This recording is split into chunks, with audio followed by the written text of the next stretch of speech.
Assalamualaikum warahmatullahi wabarakatuh. Pada kesempatan kali ini kita akan belajar tentang konversi otot menjadi daging.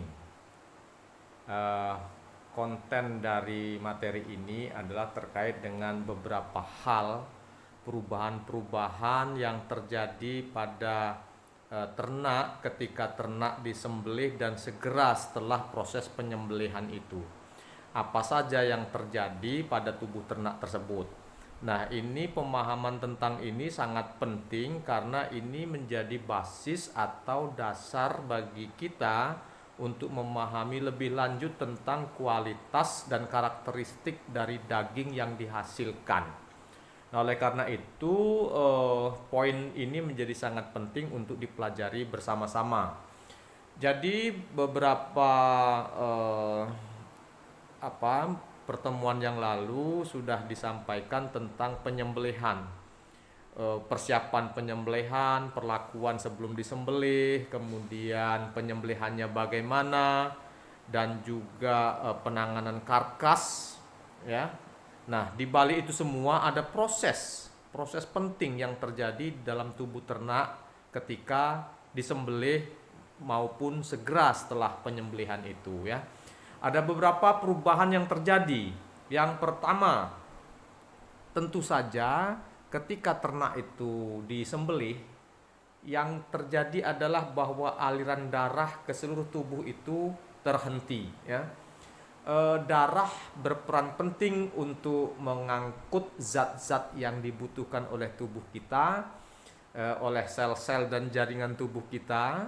Nah, ketika ternak itu sudah disembelih, maka aliran darah itu terhenti dan otomatis distribusi, pengangkutan zat-zat yang diperlukan dan yang sudah dihasilkan sebagai sisa-sisa metabolisme itu juga terhenti proses pengangkutannya. Nah, salah satu hal yang penting dari zat yang dibutuhkan itu adalah oksigen, ya. Oksigen ini dibutuhkan untuk proses metabolisme yang diangkut melalui darah. Nah, ketika darah itu sudah terhenti proses alirannya, maka suplai oksigen ke seluruh darah itu terhenti. Nah, itu yang pertama. Aliran darah terhenti berkonsekuensi pada terhentinya suplai darah oksigen ke seluruh sel-sel tubuh kita.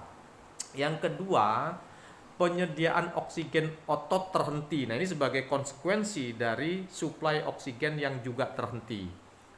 Sebagaimana kita ketahui, oksigen di udara itu dihirup oleh ternak, kemudian di paru-paru itu terjadi pertukaran dengan gas CO2 yang kemudian diangkut oleh darah ke seluruh tubuh. Ketika darah itu terhenti, distribusi dan transportasinya, maka dengan otomatis ketersediaan oksigen untuk sel-sel tubuh kita juga terhenti. Yang ketiga, terjadi perubahan suhu tubuh dan karkas yang menurun di bagian permukaan. Nah, jadi ini juga bagian dari konsekuensi sirkulasi darah yang terhenti tadi, di mana sirkulasi darah yang terhenti menyebabkan tidak adanya aliran darah ke permukaan tubuh. Nah, dengan tidak adanya aliran darah ke permukaan tubuh ini, maka suhu permukaan tubuh dan karkas menjadi lebih rendah, menurun, begitu ya. Nah, tetapi sebaliknya, nih perubahan yang keempat, ya, itu suhu tubuh di bagian dalam justru meningkat. Karena apa? Darah yang sudah ada tadi tidak sempat terkirim ke permukaan tubuh, tetapi terhenti di bagian dalam sel atau jaringan tubuh. Oleh karena itu, kalau ternak itu kita periksa suhunya, bagian permukaan itu lebih rendah dibanding suhu di bagian dalam jaringan tubuh itu, ya. Yaitu perubahan yang keempat. Jadi ingat ya, yang pertama aliran darah terhenti, suplai oksigen juga terhenti, suhu permukaan tubuhnya menurun, suhu dalam jaringan tubuh justru meningkat. Nah, ini ada empat, ya. Empat perubahan. Nah, selanjutnya yang terjadi itu adalah adanya glikolisis.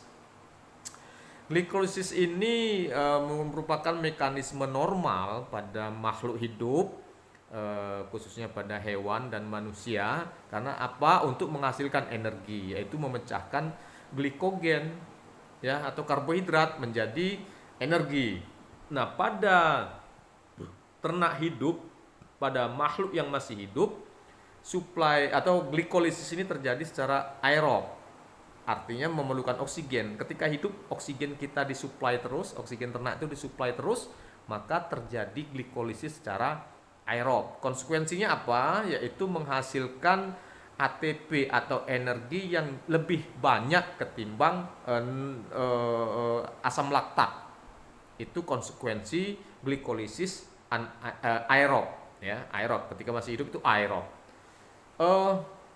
Ketika ternak mati, suplai darah terhenti, otomatis suplai oksigen juga terhenti, maka yang terjadi glikolisis anaerob. Tidak ada oksigen, tidak memerlukan oksigen. Nah, efek dari glikolisis anaerob ini adalah produksi ATP yang sedikit tetapi produksi asam laktat yang tinggi ya. Nah, itu glikolisis ya. Glikolisis terjadi secara anaerob. Nah, itu poinnya ketika ternak disembelih. Perubahan berikutnya, konsekuensi dari glikolisis anaerob tadi adalah menurunnya pH daging ya. Daging yang kondisi masih hidup atau otot itu sekitar 7 ya. 7, tetapi ketika disembelih glikolisisnya terjadi secara anaerob, produksi asam laktatnya tinggi, maka berdampak pada asam pada otot itu, dan ini artinya pH-nya menjadi turun dari kondisi ketika jaringan itu masih hidup. Nah, jadi itu perubahan yang terjadi, yaitu penurunan pH daging.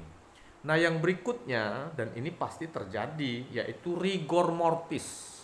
Rigor mortis adalah proses kekakuan otot ketika ternak itu disembelih dan segera setelah disembelih ya. Rigor mortis ini menunjukkan otot itu kaku, keras, kontraksi tanpa balik ya, yang tidak reversible atau irreversible. Kalau otot hidup pada makhluk hidup itu kontraksi bisa relaksasi ya, kontraksi relaksasi. Tetapi rigor mortis kontraksi terus. Konteksnya itu kontraksi terus tanpa balik lagi, tanpa bisa relaksasi ya. Nah, itu penting memahami rigor mortis ini karena nanti terkait dengan kualitas dan karakteristik daging. Nah, biasanya itu 24 sampai 40 jam untuk ternak-ternak besar proses rigor mortis. Nah, jadi itu lebih kurang perubahan yang terjadi pada tubuh ternak ketika disembelih dan segera setelah disembelih. Memahami ini akan memudahkan kita memahami karakteristik dan kualitas daging yang dihasilkan. Nah, saya pikir cukup sekian untuk materi kali ini. Nanti kita lanjutkan dengan materi yang terkait dengan karakteristik daging yang dihasilkan dari adanya pH yang dicapai ya, pH akhir yang dicapai oleh karkas atau daging setelah disembelih. Saya pikir demikian, kita akhiri. Assalamualaikum warahmatullahi wabarakatuh.